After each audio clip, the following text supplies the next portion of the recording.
আপনারা দেখছেন 99 নিউজ বাংলা। বদলাবো আমরা।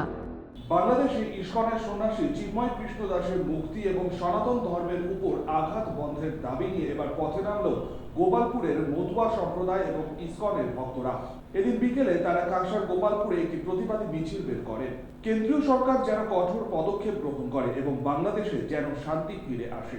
এদিনের এই মিছিল থেকে এই দাবি তোলেন মতুয়া সম্প্রদায়ের মানুষ সহ ইস্কনের ভক্তরা। বঙ্গ থেকে শুরু হয়েছে, পশ্চিমবঙ্গে হাওয়া আসতে বেশিক্ষণ দেরি নাই।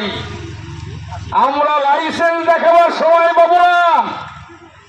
আমি হিন্দু, শাশ্বত সনাতন ধর্মাবলম্বী। আমার সনাতন ধর্ম থেকে সমস্ত ধর্মের উৎপত্তি হয়েছে। আপনার ইতিহাস খুঁজুন, হযরত মুহাম্মদের বাবাকে, হযরত মুহাম্মদের জন্ম বৃত্তান্ত কি, মুসলিম ধর্ম কোথা থেকে আসছে। আজকে আমরা বাইবেল বাইবেল বলে আলোচনা করি, কত বড় চক্রান্তের শিকার আমরা জানেন।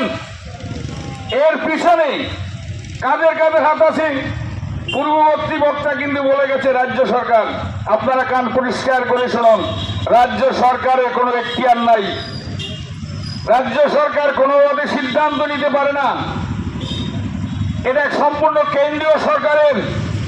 কেন্দ্রীয় সরকার আমাদের একেবারে পরিষ্কার বেচা কিনা এবং ধর্ম বিক্রি করার পরিকল্পনা করে এই কাজটা শুরু করেছে। কাঁকসা থেকে সনাতন গড়ের রিপোর্ট, 99 নিউজ বাংলা।